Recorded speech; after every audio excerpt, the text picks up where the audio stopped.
teams, and I think that is... Welcome to Rainbow Six Esports for Oceania in 2021. We're proud to share with you the timeline for our 2021 season and the format of our Oceanic leagues throughout the year. Through a sustainable approach to the region, we now have 2 clearly defined tiers and a proper flow through from our newly created Oceanic Challenger League to our returning Oceanic Nationals. Both leagues will meet for 3 stages in the year-long season, with participating teams accumulating points based on results from each stage. So how exactly will each stage be played out? We have 8 teams per league, playing single round robin best of ones with overtime. A regular win is rewarded with 3 points, while a loss gives 0. When the 2 teams fight up into overtime, the winner gets 2 points, while the loser gets 1. At the end of each stage, the top 5 teams will qualify into our new Gauntlet format playoffs, while the remainder of the teams will have their placements and points locked in. Playoffs for both OCN and OCL will be best of 3s, with best of 5 grand finals. At the conclusion of each stage, teams will be allocated points based on their final standings. For OCN teams, the conclusion of Stage 3 will show us which teams have earned enough points to enter a promotion relegation tournament and fight for a chance to enter the Asia Pacific Regional League, whereas OCL teams that accumulated enough points will have their promotion opportunity into the Nationals, OCN. For both OCN and OCL, the top teams from each league will compete in seasonal finals to be held on LAN, where we will crown a champion in each league. This will be a great opportunity to celebrate Rainbow Six Esports in Oceania and come together as a community. We will have more information on these events later this year. Ubisoft's commitment to the growth and sustainability of esports in the Oceanic region is higher than ever, with 2 exciting leagues of 8 teams, broadcasting over 9 months of the year, and direct pathways through to the coveted APAC League and ultimately the 6th Invitational. Opportunities are abundant for players in Oceania. You won't want to miss this exhilarating year of R6 Esports, so follow us at R6 Esports OCE to stay up to date with our season, support your favorite teams, and catch exciting content from the best players in Oceania.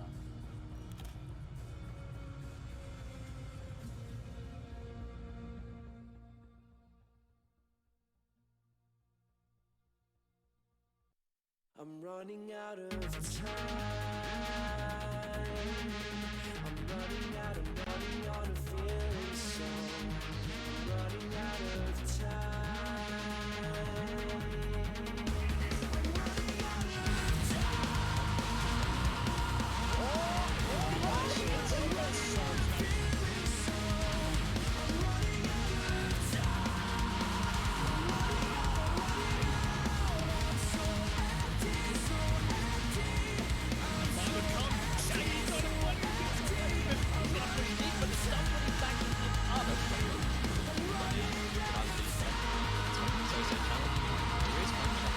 This could be huge. Manages to find them.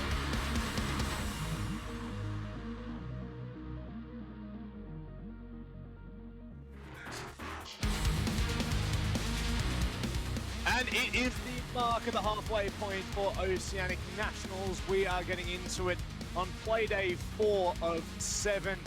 We're starting to dictate where everyone's going to be ending up toward the top or bottom end of the ladder.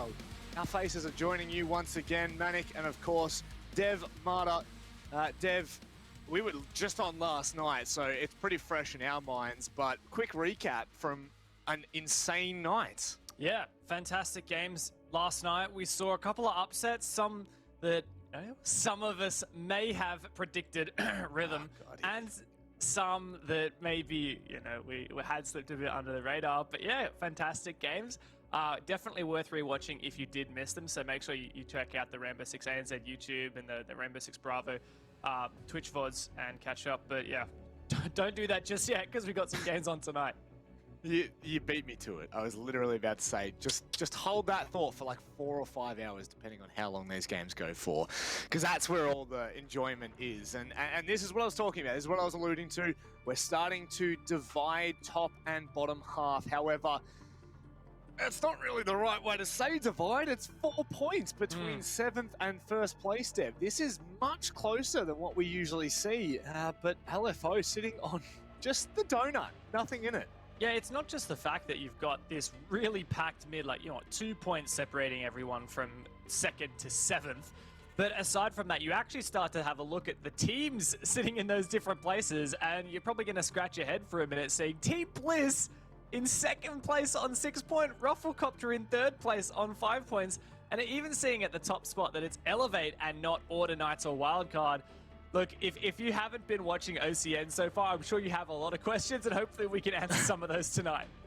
And honestly, even for us though, there are so many questions that have been left, that have kind of been sitting there waiting to be answered. I think for me, the big one is Elevate really going to be taking this? Is Elevate going to continue their run? Are they going to stay at the tippity top? And so far, all signs point to yes. There's so much life on that team. But, you know, teams like Team Bliss and RoflcopterGG coming into this, you know, we had them picked from generally around 5th, I'd say, to 8th, depending on who you are and who you're talking to.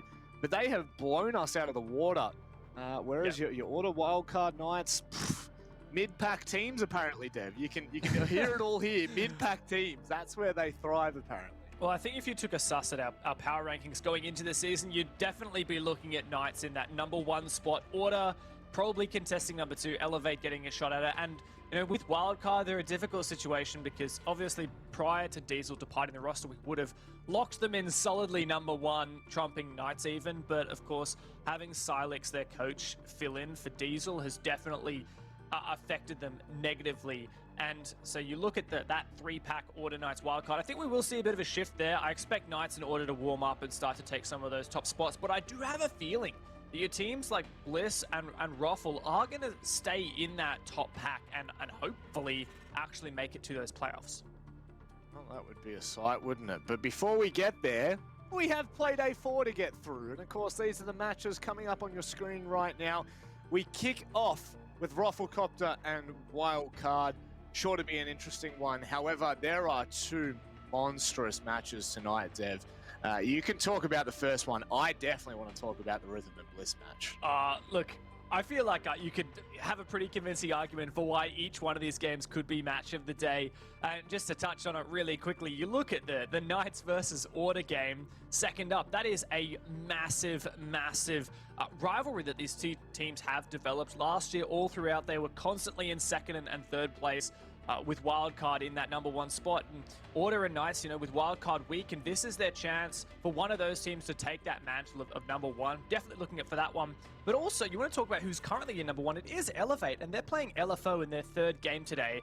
Elevate currently undefeated in OCN, but LFO is that team that has always been their bogeyman, their kryptonite. LFO knocked them out of the playoffs last season and beat them during the regular season at OCN as well. So that is definitely one I'm keen to see whether maybe LFO can get their first win and Elevate can get their first loss. Can they shake it? That's the real question. Rhythm and Bliss, though, that's the one for me. Both of those teams saw the promo relegations last year, and I'm super curious to see how that pans out. You can kind of see it's split. It's quite divided in the Rhythm Bliss. Well, it's not even quite divided. It's only 2.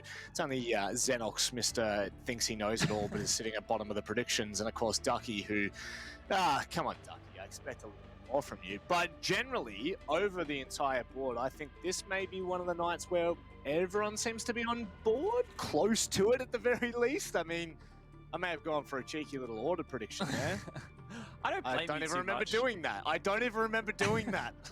Honestly, I don't blame you. I feel like Knights and Order are pretty neck and neck. I'm surprised that there aren't more Order logos in that row.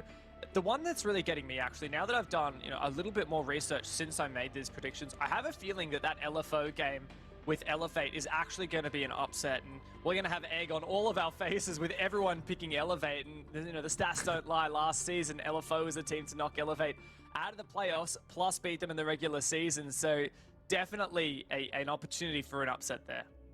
Yeah. Very much the kryptonite to Elevate. And I remember talking to Digital. This was a very long time ago, by the way, just to make sure that I preface with this conversation I'm about to have. But Digital was saying how much he hates playing LFO because they do LFO things, right? And we saw it all season long last season, and especially 6 Masters coming into OCN. We just didn't know what to expect from them, and they continue to do this. However, they have not gotten off to the right start that they would have wanted to at all. We can hone in a little bit more direct now, Dev. We can pay a little bit closer attention to this RoflcopterGG and Wildcard matchup, because after last night's performance, Wildcard definitely saw some good form on the back end. RoflcopterGG, are they just too good at the moment? It's really a tough call there. I definitely was impressed by Wildcard with what we saw from them yesterday, making a big comeback, but then eventually losing to Rhythm. And for RoflcopterGG, I had high expectations. I'd actually picked them to take down Elevate yesterday, and oh so wrong I was. Here's this roster, the newest team into OCN this year. They came through that open qualifier and then won out that relegations match, kicked Rhythm off their pedestal and took their spot. But there is a lot of young talent, but also some experience here on this roster. When you look at young talent, I'm definitely looking at Boydie and Bouncin. These guys are the hotshot duo, no pun intended there, that you're seeing coming into OCN. Honestly, I think every player in the league has a right to be scared of Boydie and Bouncin. When they're on entry, when they're refragging each other, it's two of the best aimers and mechanical players in the region. And I would be terrified. But this team also has a very solid foundation and a lot of strategic depth that I really enjoy.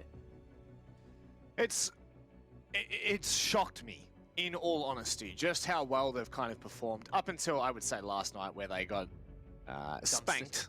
Yeah, they got absolutely dumpstered by Elevate. So whether that's going to happen again tonight, I highly doubt. However, Wildcard, they're no slappers themselves. They need to make sure that they can come together for another close matchup. I just don't foresee this being a blowout for Wildcard. If Wildcard have a chance in this, it is going to be a close match. We might even have to see it go to OT like we did with Rhythm last night. But when we just look at this roster, you look at the names on this team, it just screams unbelievable individual prowess. Of course.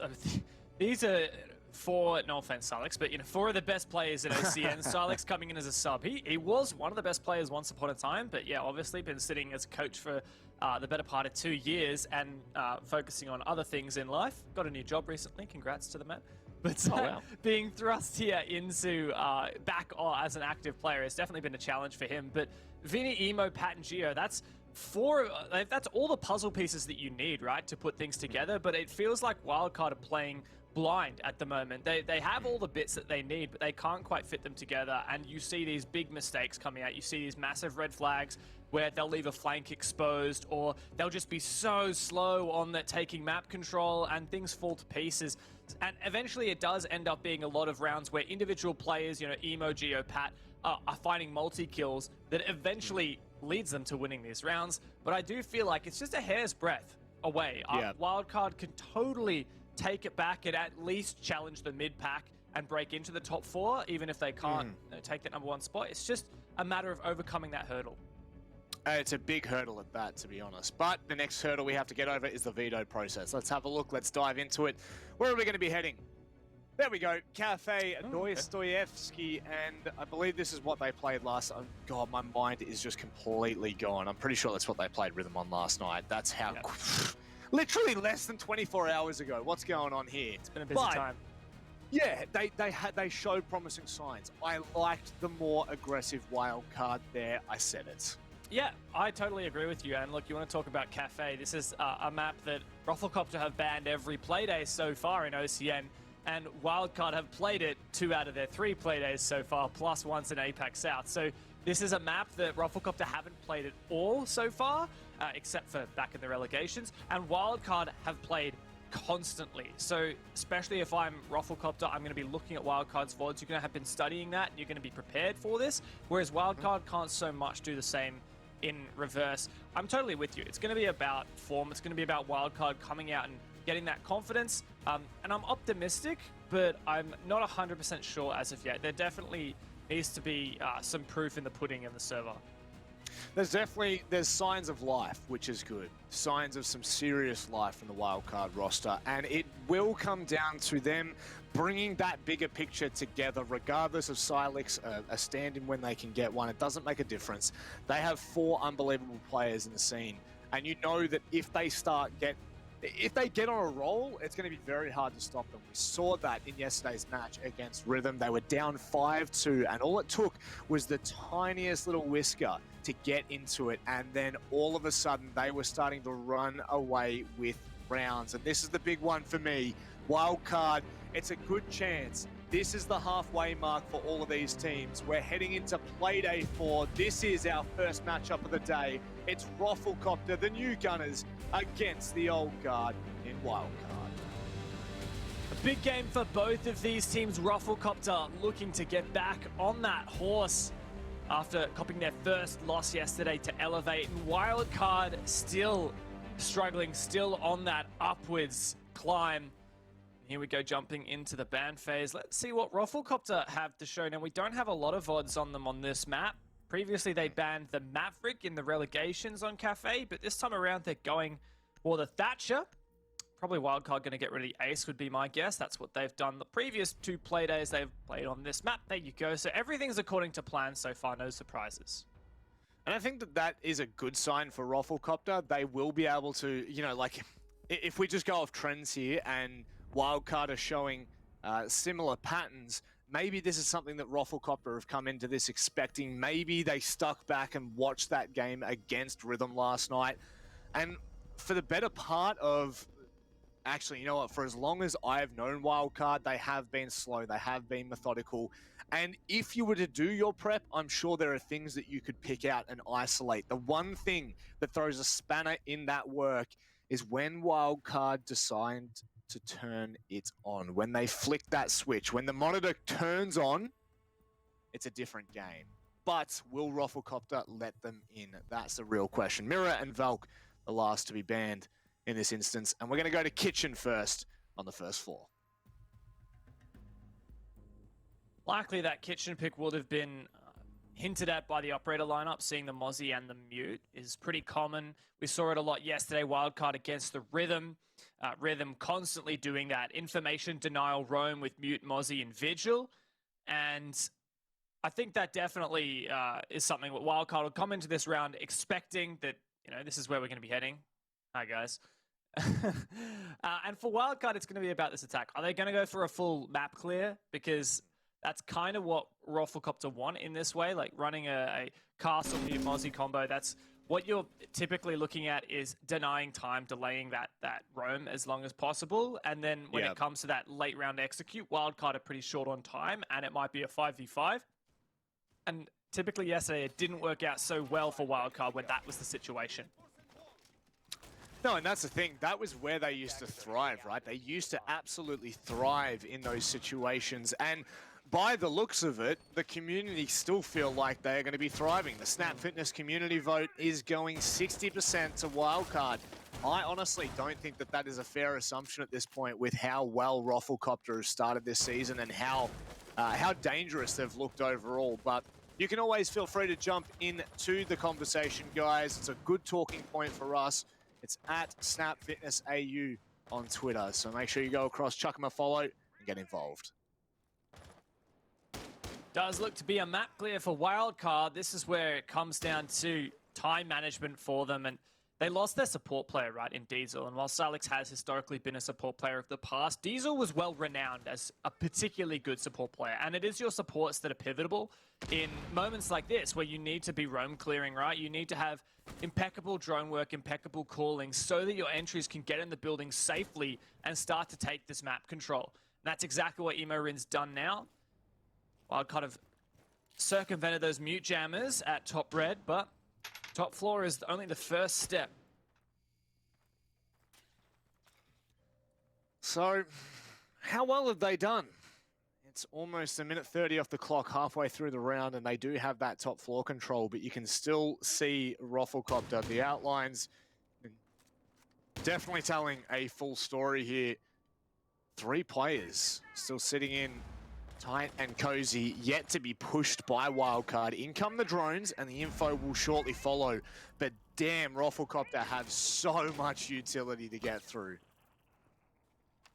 Do love all that utility setup. It's a very heavy, not just info denial roam, but a very heavy hard hold of this second floor Geo. Doesn't realize it, but just around the corner is Boydie, one of the hottest shots in OCN at the moment, protected by a Banshee at the moment. There's the first pick of the round. Pat's gone down. Geo seems completely unawares. He could be the second victim. Oh, see you later. Not this time. Geo wins that one out. Now, obviously, 1 point to make. That's 2 of the Banshees off-site that we've seen so far, meaning there can only be one that slows down this push when it comes to shove. 30 seconds left. Wildcard need to start kind of getting a move on a little bit faster here, and with Vinny going down, Jeez. Oh no, it is falling to pieces here, Dev. I want to know how Hotshot's just found these 3 picks. All separate. He's been nailing it. There's a nice shot from Silex. Quelling any doubts that he knows how to hold his own, but he's got to make a good entry now with Emo in. Shut down by Bouncin', all on Emo, and caught by 2 players. Hot and Sexy is certainly a name befitting this man as he gets a 4K. Not the start we were hoping for. Not the start we were hoping for. That is fine for RoflcopterGG. They will be absolutely laughing after that one. Again, you know, in so many situations prior to this season, Wildcard, that's where they thrive. You come down to that 20-second meta that we used to talk about oh so much last season. That is where they were in their element. They were excellent at clearing utility, and in all honesty, that has slowed down significantly since the loss of Diesel, and it almost looks a little bit too rushed. In the final phase of the round, they definitely seem to be a bit more frantic than what we're used to seeing. But again, I don't think that's necessarily a bad thing. If Wildcard can lean into that, if they can tweak their play style in the slightest, maybe once more we will see them rise to the top of the throne.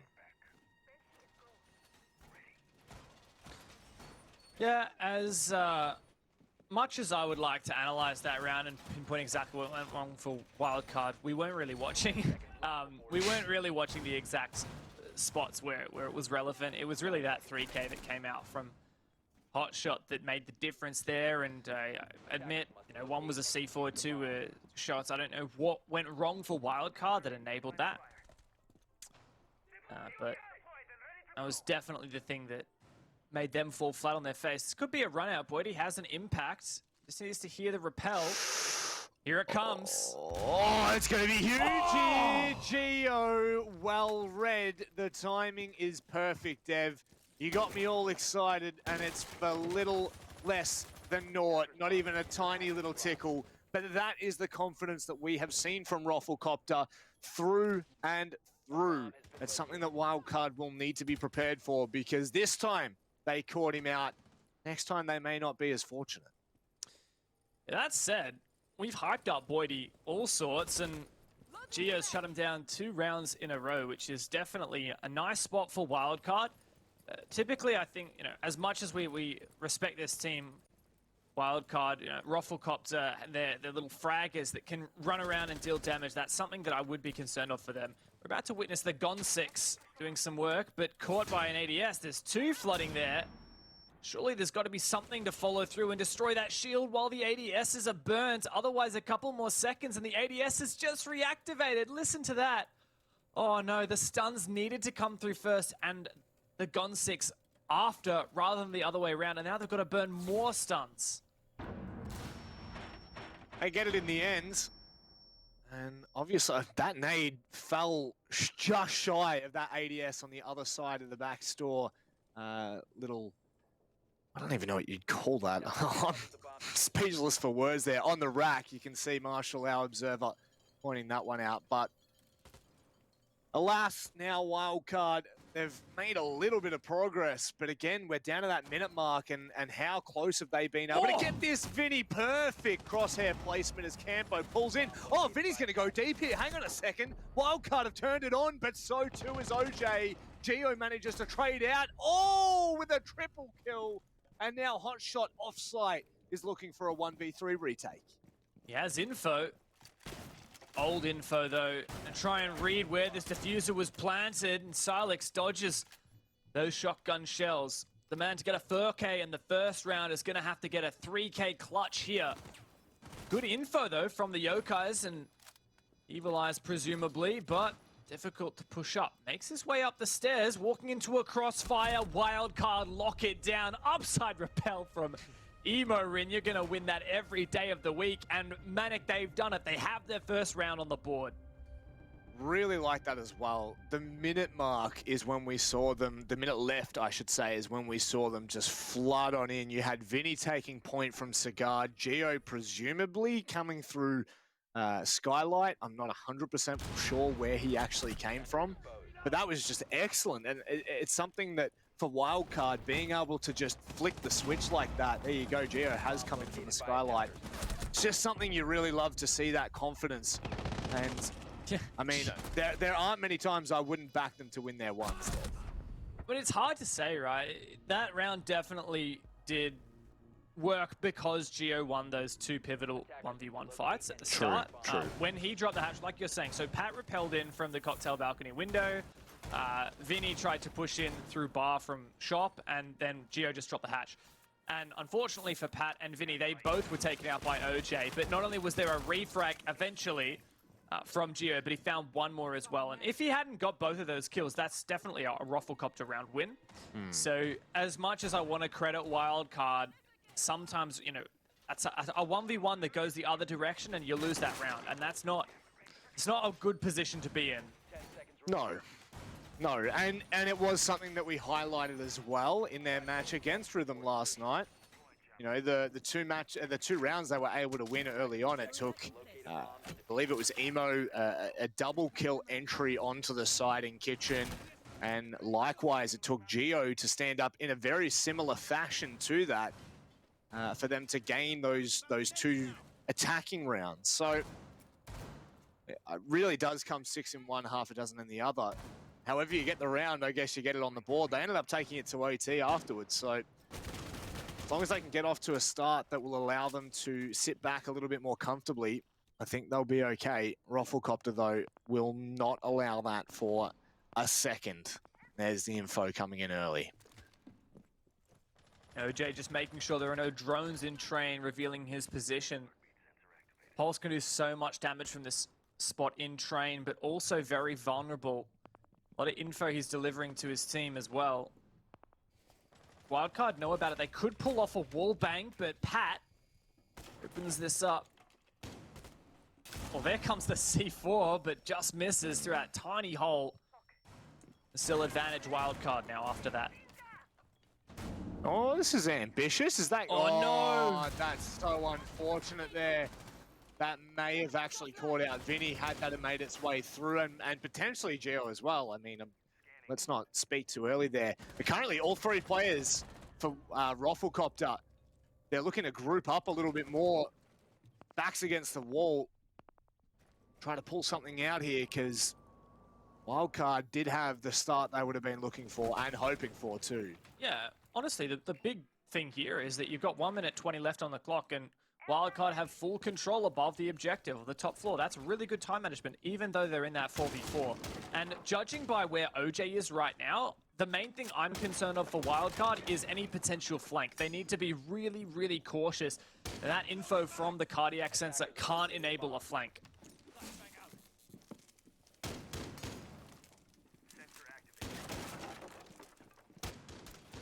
Here it comes. Go. That's exactly what you're talking about. Well, okay. At least the information's been given, and that will sing the warning bell signs for Rin. And, well, his attention's taken away slightly. He manages to catch him on the hallway. That one's a good pick. Oh, Rin with a nice swing. That was really well done, Dev. But 30 seconds. It is a 4v3 still, and Roflcopter, they have the presence on site.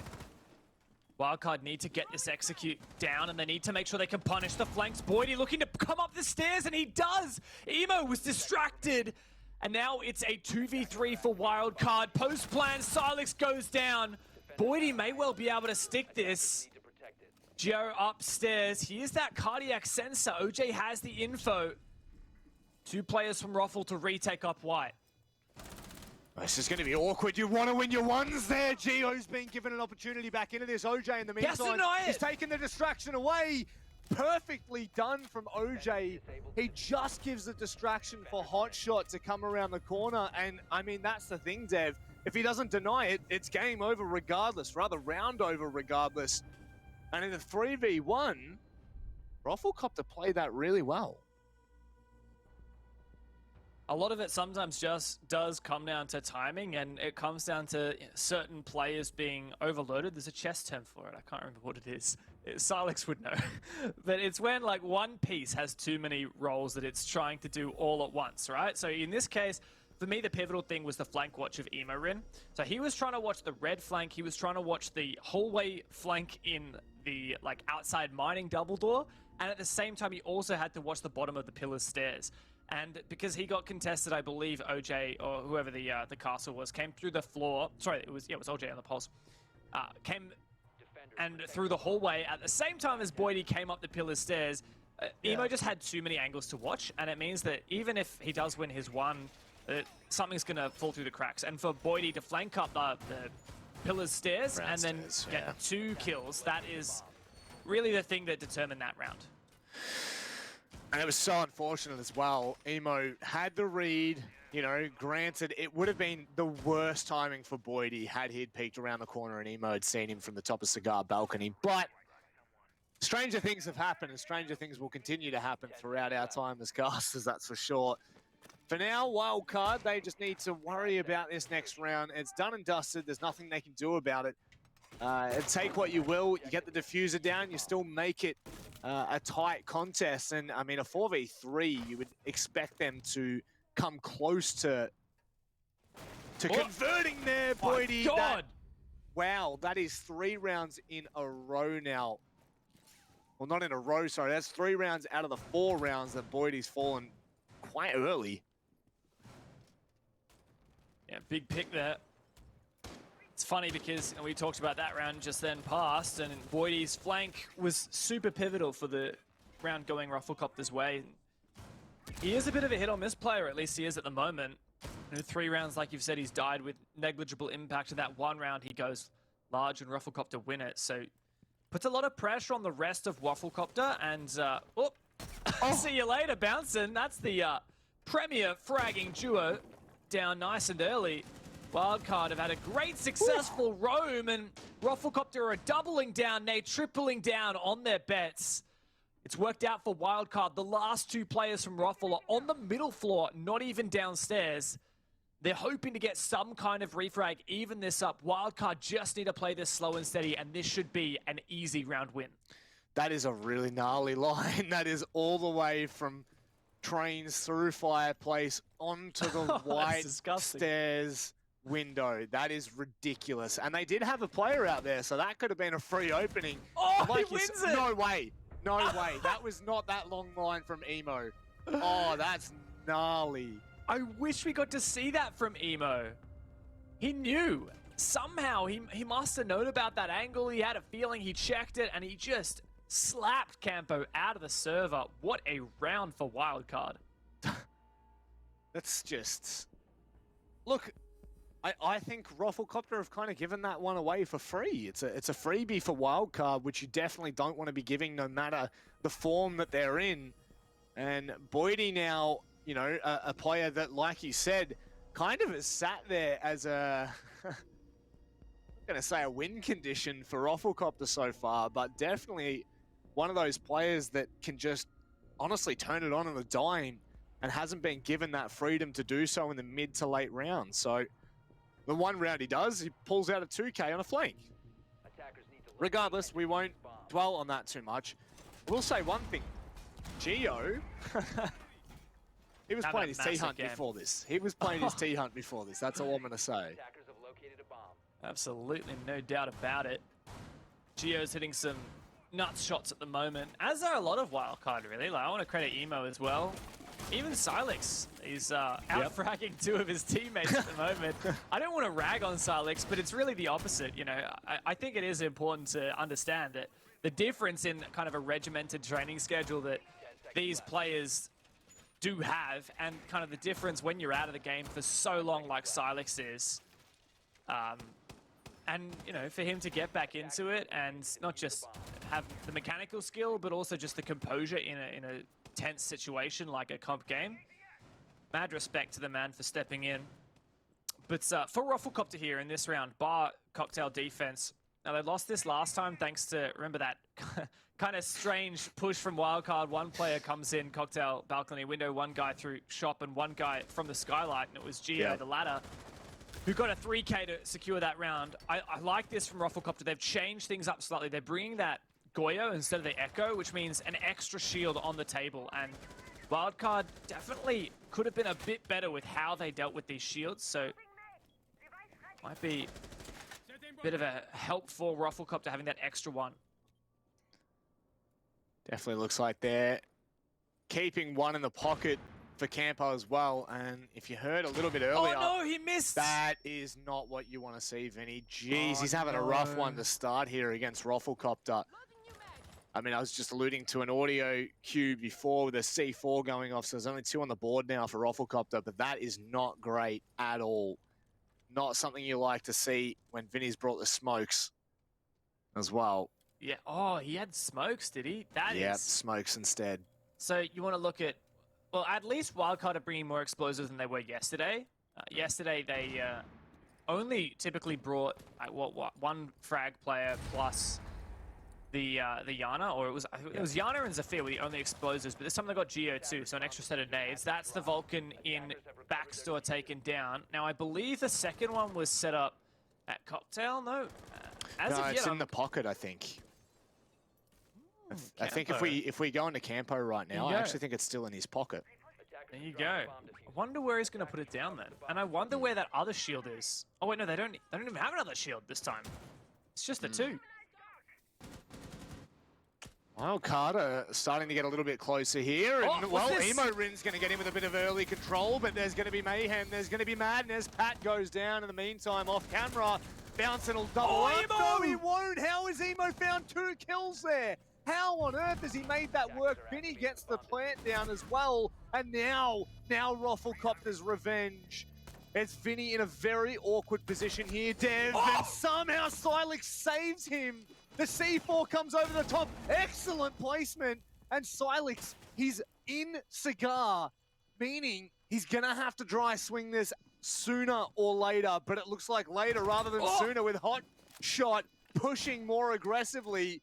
He's got time here, Dev, and he's got the space to do it, but he's just going to move close with a shotgun. Oh, down to a slither of HP, but Silex clutches it up for Wildcard. A much-needed round for the attacking side. The coach is back into it. Silex, a massive clutch from him, holding out when it was needed. And yet another loose and aggressive attack from Wildcard at the end of it. You said, Rob, you wanted to see a little bit of fire. You wanted to see something a little bit different from Wildcard, and that's exactly what we have seen. And I'm loving it. It's so refreshing. A fantastic 2K from Emo-Rin. Vinny dropping Skylight, getting that plant down. But it wasn't enough for him. At the end of it, Silex to clutch it. Just so great to see. And you know, that execute from Wildcard came out with 55 seconds left on the clock. It is so early. And it was literally pretty much the same timing as what they executed on last time. They went for, again, I'm not going to say a full send, because I don't think a full send really does the justice to the team. They obviously cross their T's, dot their I's as they're making their way in, but it is a send. They're going in early, and both times it has been at that final minute mark. So RoflcopterGG have been caught out twice on the same site, and they're going to double down. Actually, you know what? I'm going to call this a triple down. RoflcopterGG, they believe that they can win this site, regardless of the wild card that's on the server. A couple things I'm going to be looking at for this round. Firstly, as you mentioned, Campo kept one shield in his pocket for a really long time that round, and I'm pretty sure it actually never got down. Yeah. So despite bringing the Goyo over the Echo, you're not actually getting an extra shield out of it. So I want to see that second shield put down, whether it's, you know, put in the... Okay, here we go. So it's Pixel. Yeah. And they've got the Wamai as well as the other core change. The Malusi clearly not having much of an impact, so they just chuck Boydie on Wamai instead, and he can chuck those magnets out to protect the shield. You can see 3 ADSs protecting the backstore shield, and then it's just the magnets to protect the pixel shield. Boydie's job here is basically just to soak up util, so that there's not going to be enough projectiles and throwables to clear that backstore shield, which is the more pivotal one. So they can just show face at Pixel for now, and when Boydie eventually gets pushed back, as you alluded to, there's really only one magnet there, maybe two. We'll throw a third. My goodness, that was Geo. Gnarly. Wow. Utterly gnarly.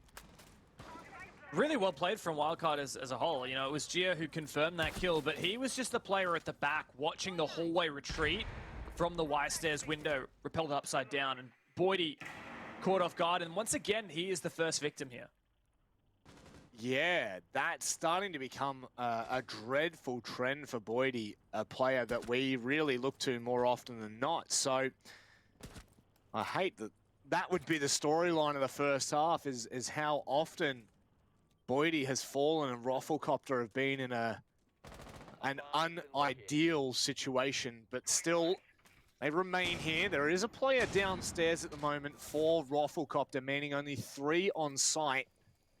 And where he will rotate, if it's a flank, however they decide to play that, they're going to need to tread with a bit of caution. Switch on to nades now for Vinny. Mounson wants to contest, but he falls victim to the second nade. And the Vulcan shield also destroyed, still at Gon 6 as well for Vinny, so he can clear one of these bulletproof cameras or evil eyes. Wildcard have set themselves up so well, but that timer is ticking away. Tell you what. Oh, Vinny, how have you done that, son? My God! That's a haircut to remember. I was gonna comment on how well OJ's held the site down, and now it's Campo's turn because Vinny is going mental right now. But Vinny manages to close that out with an unbelievable round, and now we head to the second half.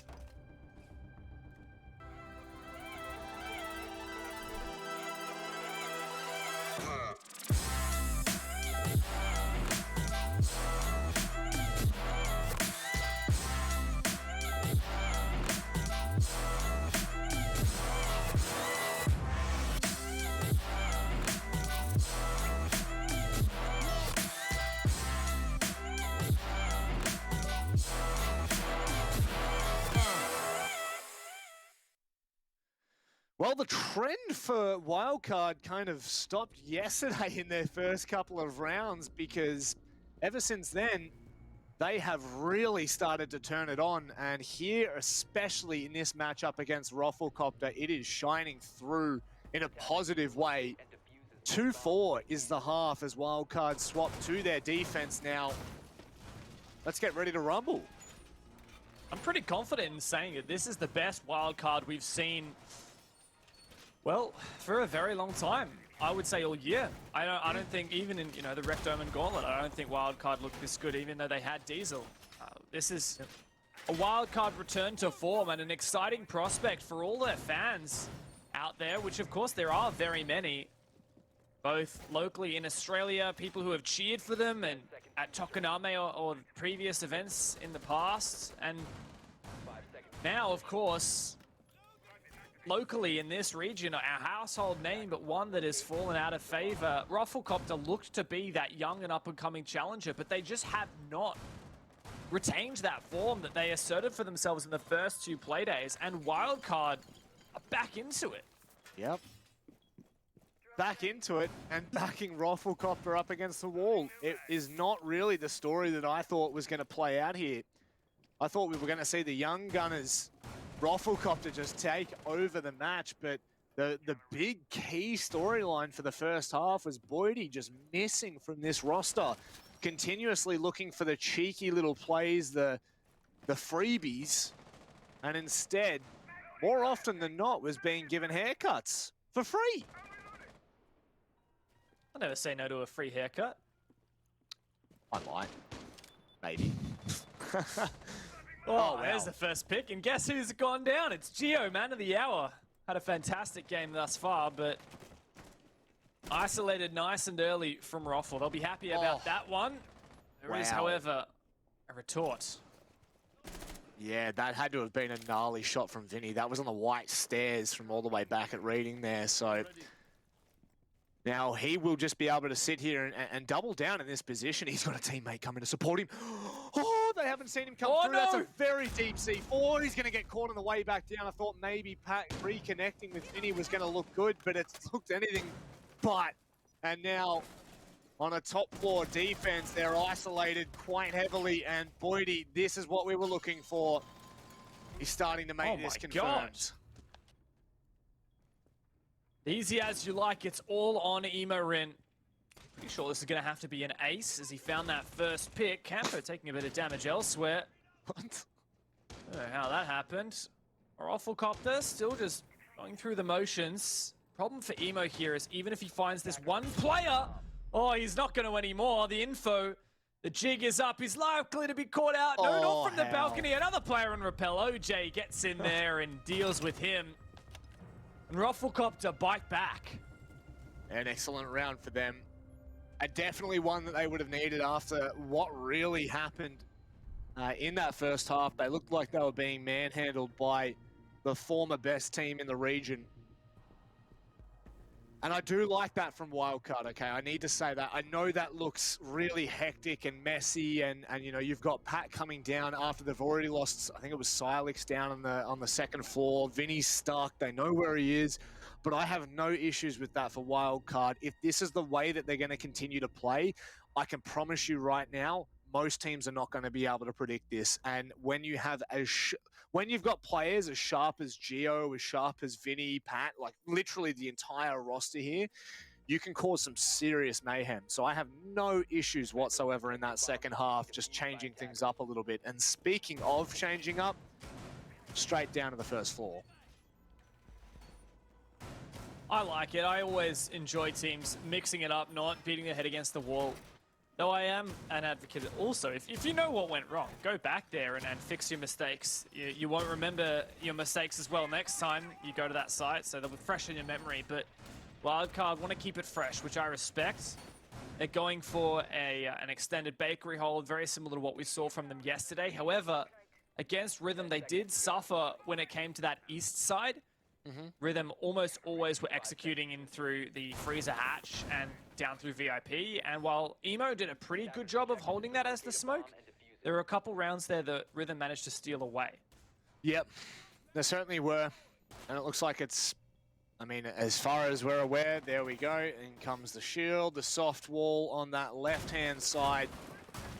So it is very much a similar occasion here, really early from RoflcopterGG. So that is 100% going to make Emo a little bit antsy as to, you know, the safety of his position. Obviously, Wildcard will be prepared for that, but nevertheless, it does make him feel a little bit more uneasy in VIP there. See how the roam's going. In fact, it's not a roam at all. Wildcard, once again, as they were yesterday against Rhythm, forfeiting second and third floors, and Roffle seem to be going for that map sweep. Let's have a look on the top floor. There you go. Very similar attack what we saw from Wildcard, but the defense is different. Keeping in mind that RoflcopterGG did struggle a little bit on their basement, or rather kitchen defenses, when they were trying to go for that roam. Wildcard punished it so well. In fact, we saw that flawless round. So I respect Wildcard just sticking to their guns here. The idea is that hopefully RoflcopterGG will waste enough time on this roam clear that they'll be forced into a sloppy execute. Maybe we'll see Wildcard contest the vertical game with their C4. 2 in the pocket still. The buck gets to work. This is the big one for me. How much have RoflcopterGG done their research? Because all they would have had to do is watch one little game of last night's matchups, and they would have been given all the information in the world as to how Wildcard were going to look to play. Is that both C4s being used? Well, there's still one in the pocket for Wildcard, so no. And now with the kitchen hatch open, I think RoflcopterGG have made excellent time thus far. Only thing that's missing for Roffle is a pick.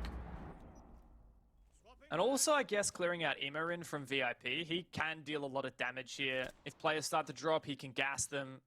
He can shoot them, even flank. But yeah, the 5v5 execute, I would say, should favor Wildcard. But it does depend on these 1v1s. Now, Pat will be the first player to meet an enemy. Looks like that's a nade or a flash coming down. It's a flash primed by OJ and sent on through. Once again, is this the execute? But the smoke says no. Emo prepping a second one. And this is the execute. Yeah, hot shot getting close and personal with Emo. He wins that one out. Pat will at least deny one. And that's pretty much job done from here on out. It's OJ, 1 versus 4. Too many positions to fight from. Really well played from Wildcard. You gotta say, it would be scary knowing full well you're going up against Emo, Rin, and Pat on the shotguns with the SMGs 11 in that close quarter battle. Wildcard really having their number picked. And now they're only 1 away from match point, which kind of seems crazy to say. But Roflcopter are going to have to back it up here as we head to reading. They need to show us the signs that we've seen from them in the first 2 play days. We definitely are not seeing that fire from Roflcopter. They were put down and out by Elevate yesterday, 7-2 against them, and they just haven't brought that same fire, that same confidence that really surprised and impressed us at the start of OCN this season. Wildcard, in contrast, are finally looking confident and looking a lot more happy and comfortable in their own skin, really, which is honestly amazing to see. It's been, let's be honest, Rob, like we have been struggling to watch Wildcard. It has been really emotionally draining watching them in these past few days and knowing the potential of this roster and how good they have been in the past, and just seeing them fall flat on their faces. It's heartbreaking. And that is, Wildcard are playing good now. Yeah. Yeah, I mean, like, all I was going to do is double down on that point. It really has been quite hard sitting here knowing what Wildcard have done to the region, what they've been able to achieve in the last year, to it really to step into APAC South and obviously into the new season of OCN, and to have the results and the performances that they have had. It has been heartbreaking. It's been gut-wrenching. But now there are new and improved ideas that they're going to look to play from. And I just hope for them that this is going to be a trend that they don't buck, that they continue to stay firm on, because there are some really, really positive signs moving forward should they decide that this is what they're going to do for stage 1.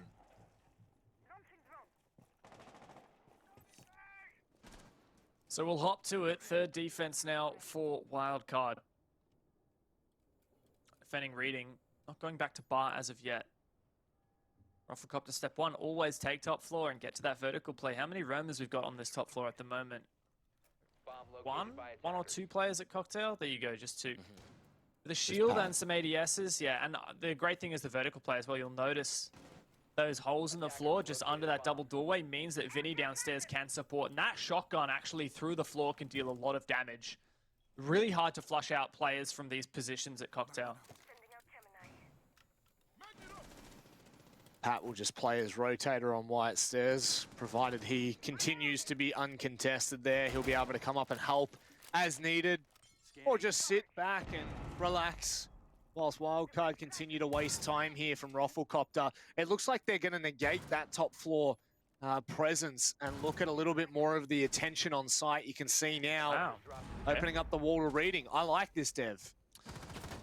Very unusual these days, the meta, very much to focus on the top floor, but that is the opening pick they've been looking for. Bouncing secures it. Pat's having a really tough game at the minute. But so many heavy hitters on Wildcard's side. That's a great pick. That's all the gas gone as well. And your pivotal anchor taken down. Roflcopter have everything they need. They have so much info. Wildcard needs to hold on, but they still have the vertical control. That is the X factor, but it doesn't matter if Roflcopter can keep mounting these players. Salix finally fights back, but he's about to get contested from above.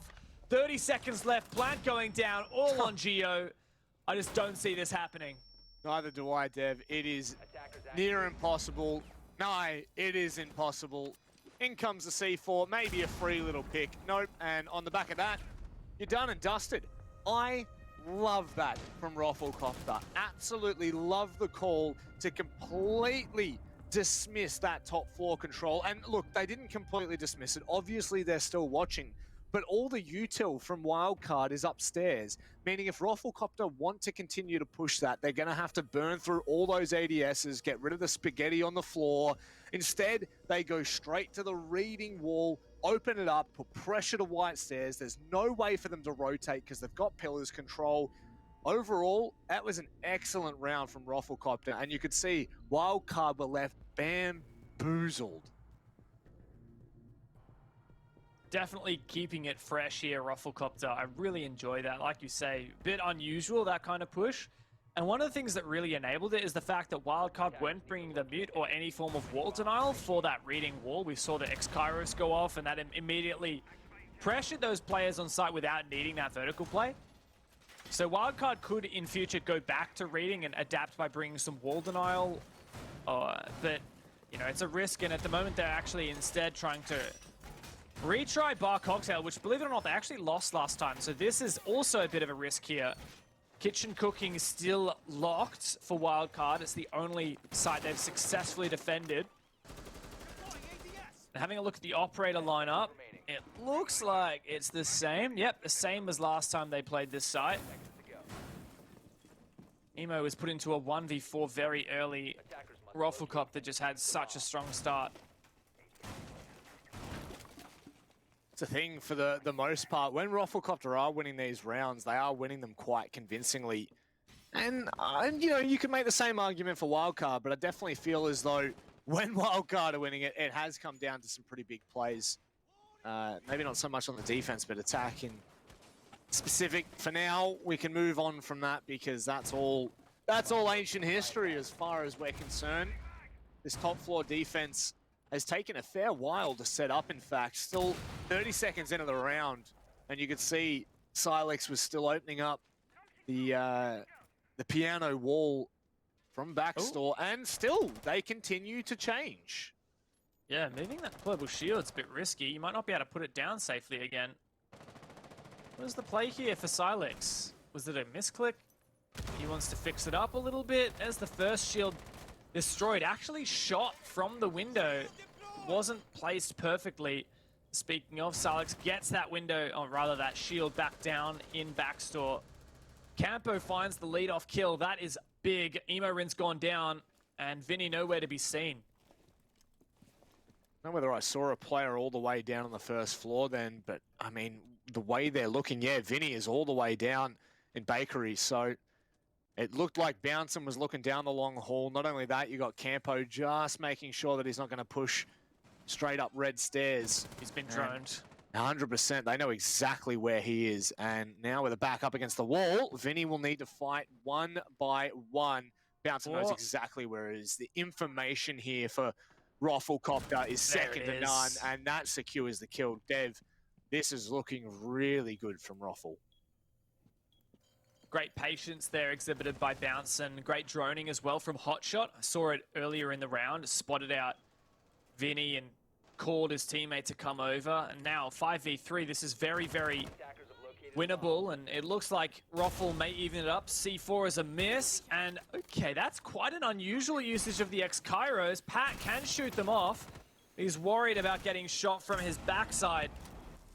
And the pressure is mounting right now. Silex now has an extra angle to be wary of.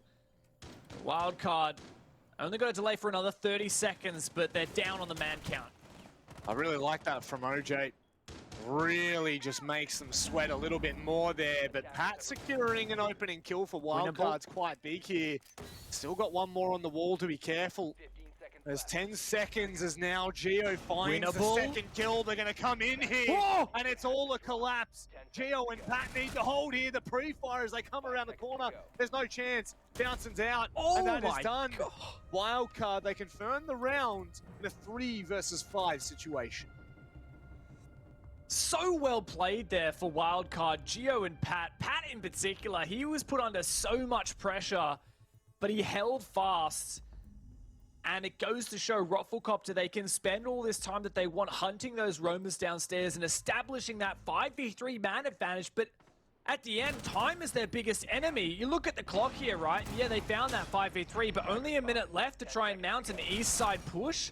Very, very risky, very, very scary. And at the end of it, Bouncin just desperately trying to help his teammates, but completely cut off, completely separated. And out of nowhere, Wildcard steal that match point.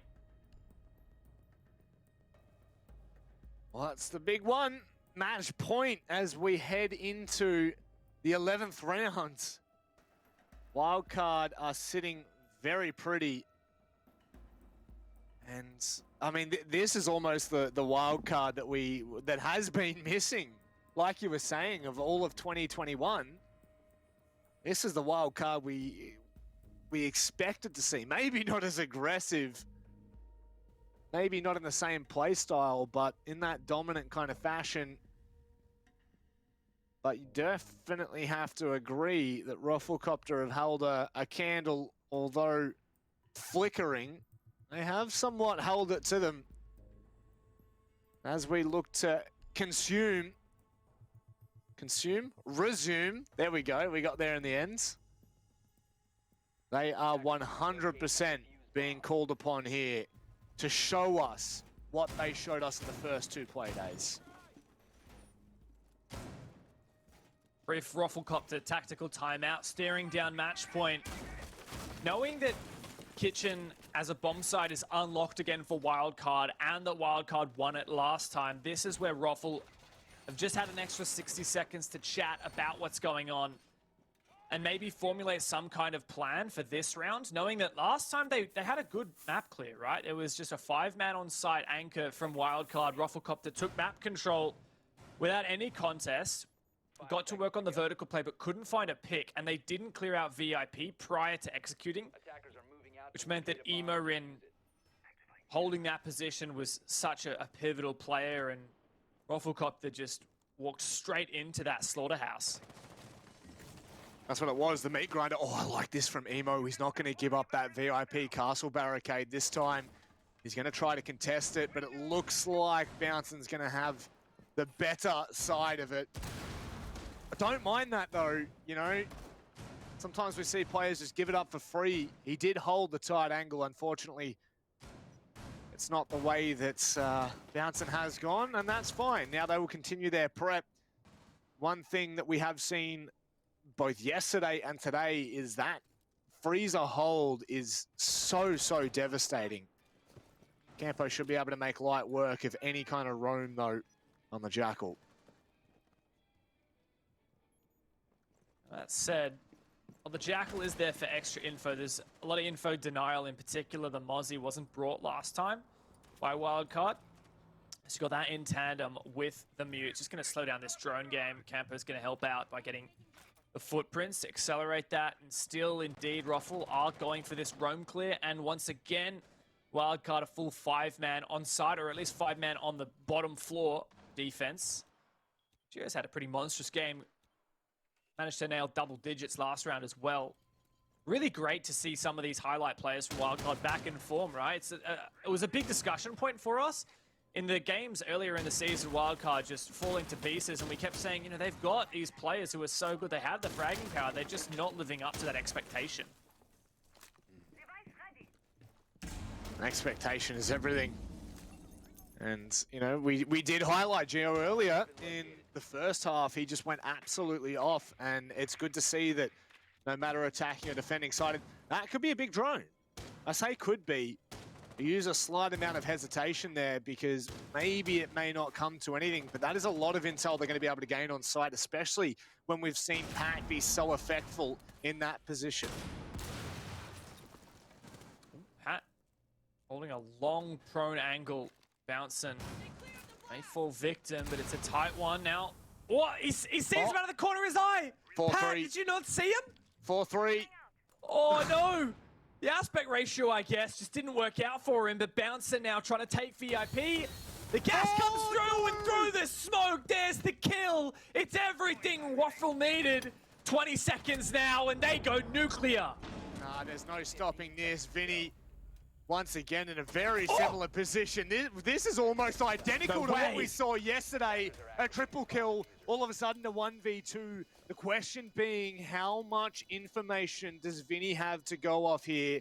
It's a monstrous task. They have now established vertical control as well. Winnable. Vinny making it close, but OJ closing it out.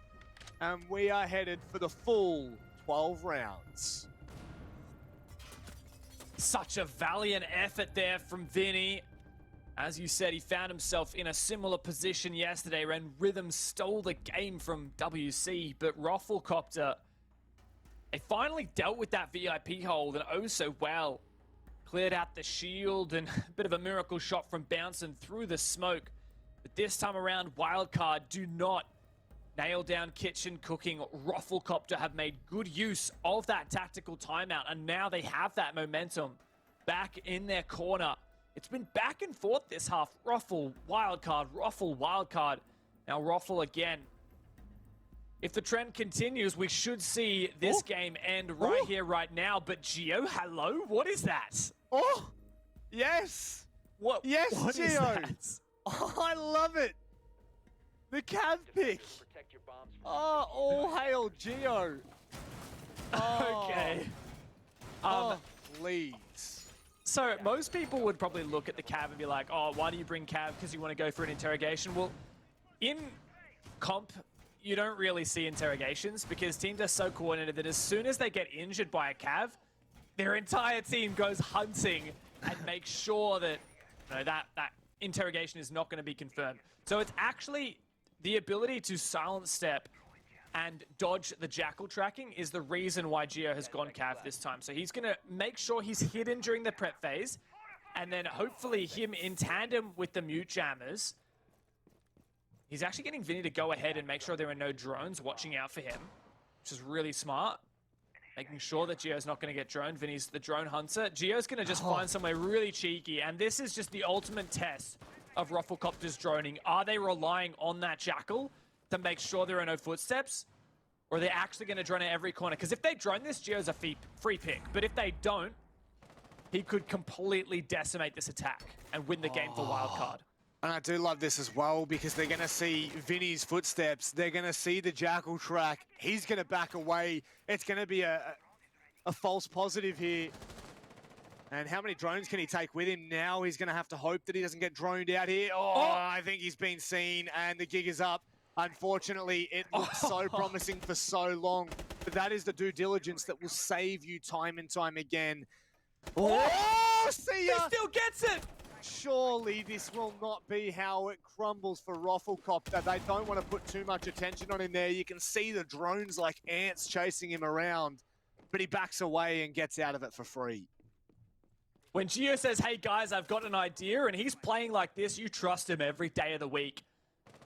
Even though he was drone, he still managed to get that kill. Roflcopter still haven't punished, and now that Jackal's also down as well. You look at the drone economy, only 6 left. So Roflcopter really struggling here, and when it comes down to clearing out VIP and doing everything else, like honestly, Geo can go down here as he does. Good refrag there, eventually coming through from Roflcopter, but a 4v4 execute, low on drones, only 5 left. This is getting a bit difficult for Roflcopter as they still have to clear VIP and they still have to mount up a good push.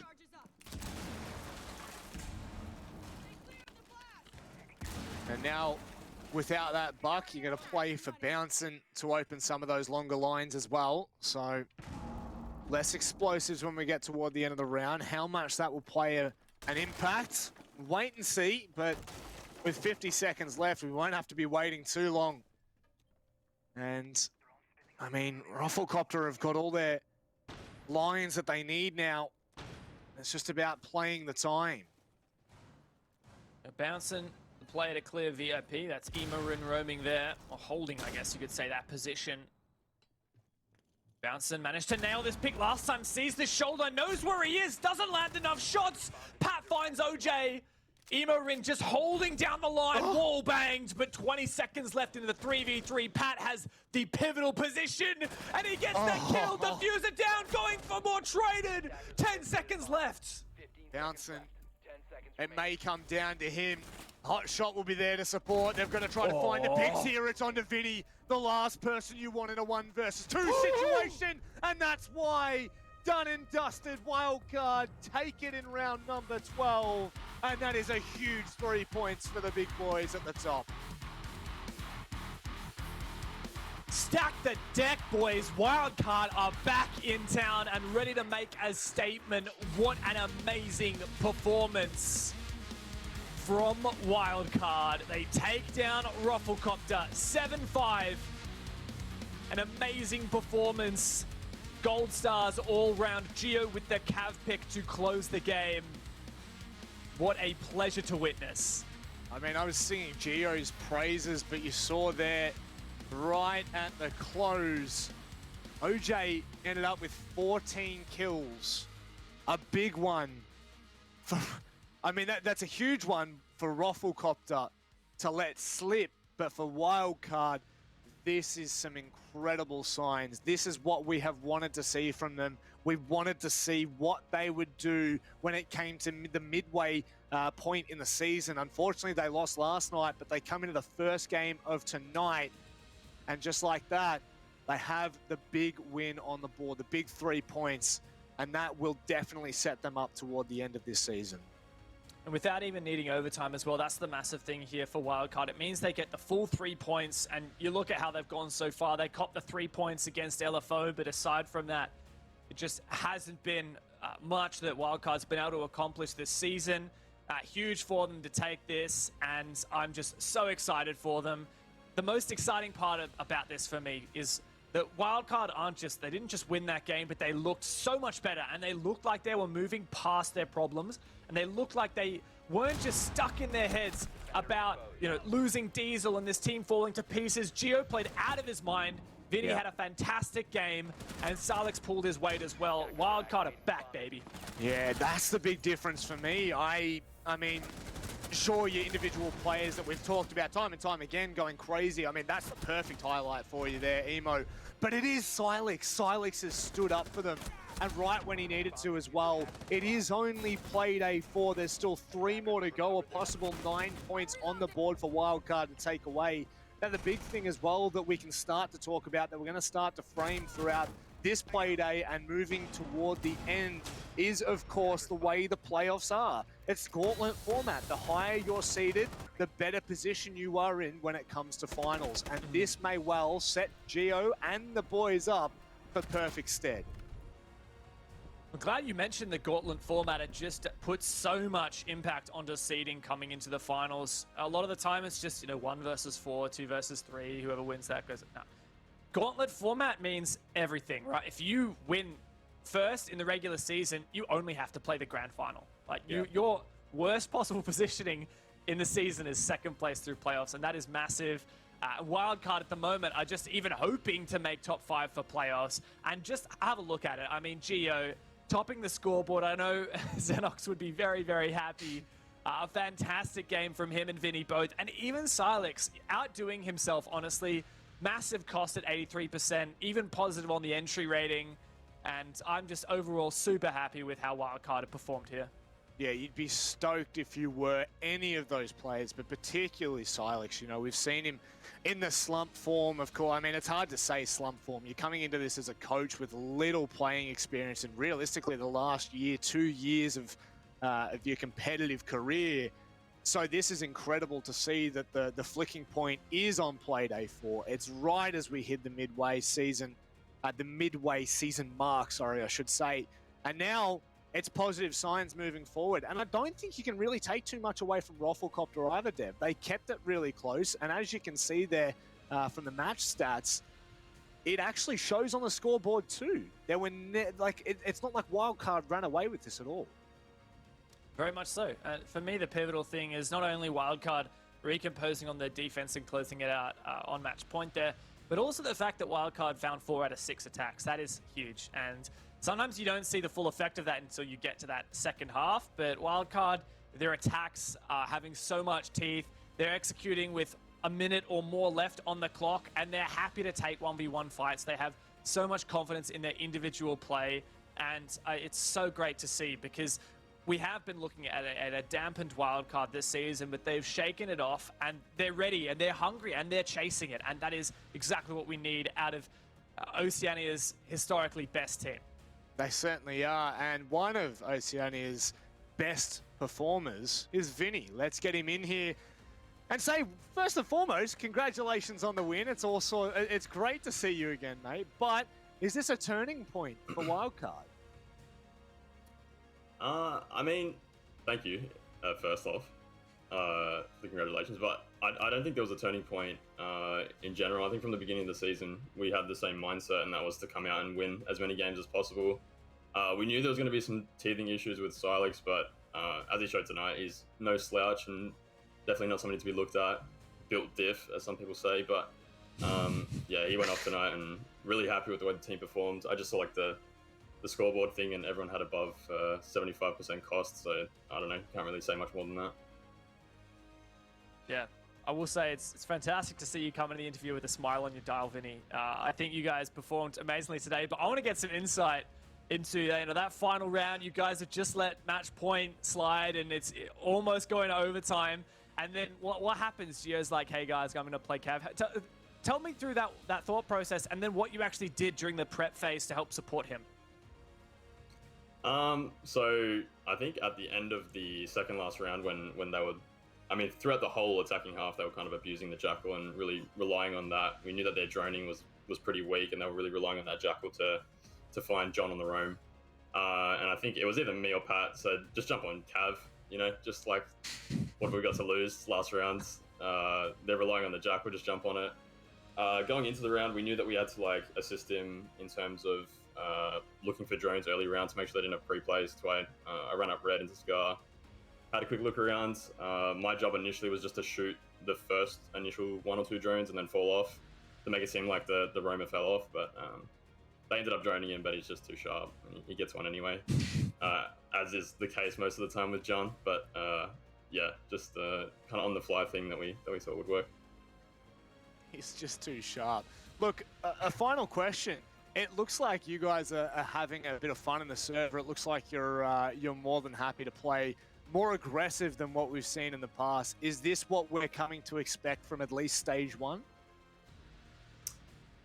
I mean, with Kyle gone, we knew that our playstyle would take a bit of a hit in terms of the structure that people are used to seeing from us. But even with Kyle on the team, we had plenty of ideas about being more aggressive. I think teams had come to kind of expect a really slow, structured playstyle from us, and that made us predictable. So this is kind of just the beginning of what was going to be a much more aggressive wildcard. I think what we showed tonight was kind of what worked last night, actually. It was a bit of a turnaround after watching last night's VOD. We knew that our best attacks were the ones when we didn't give them time to set up and deny our execute, instead just going deep for kills, and we're all confident enough to take the gunfights. So yeah, you guys showed it. We definitely enjoyed that less slow wildcard that we got to see today. You guys executing with a minute less left or what have you. Really love to see it, and you guys are successful. So I want to know, this season was always going to have a little asterisk next to it for wildcard, but what is your goal? What are you going to be satisfied with in terms of your placement this season? I think even in our current state, we're still a top 4 team, so I'd put us definitely top 4. I think we're a little bit unlucky last night with the way it panned out. I definitely think we could have been in for more points, and that would have put us at 3 wins and 1 loss even now. So I think we're still very strong and in contention for top 4. I think that would be the goal. If not, depending on how next Playday goes, I think you could see top 2 maybe. Well, actually, speaking of your next Playday, it's up against the Knights, which I am keen to see. But for now, Vinny, that's all, mate. Congratulations on your Vin. On your Vin. You know what? On your Vinny win, and we'll see you next week. Thanks, guys. Have a good night. Laters. Hey, it's going to catch Nice on. one. I promise you. It's going to catch on. But they are up against Knights next week. So Tough that game. one is, that's the hurdle for me. If they're as positive and as happy as they sound they are, they're going to have to show it on Monday night. Yeah, for sure. I respect Vinny for his confidence, saying that he reckons they're still a top 4 team, because I know amongst us casters, we definitely had our doubts. I think fair enough as well. You know, they have struggled so far in both Apex South and OCN, but I think that as much as Vinny didn't necessarily see it this way, I definitely feel like today has been a turning point. We can't see what's going on behind the scenes with them. We don't know what it's like in the voice comms, but we can see what happens in the server during the matches, and today looked different for them. They definitely looked like they finally demonstrated all the things that they've been working on, more loose and aggressive wildcard, and starting to build that confidence back. So I'm sorry that I ever doubted them. I did predict against them this game, but I'm happy to, you know, take that. To bite the bullet. Well, Yeah. you know what? I guess you could just say they're built a little differently. But so too is our next matchup, ladies and gents. The other side of this break, it's Knights versus Order. We'll see you in a second.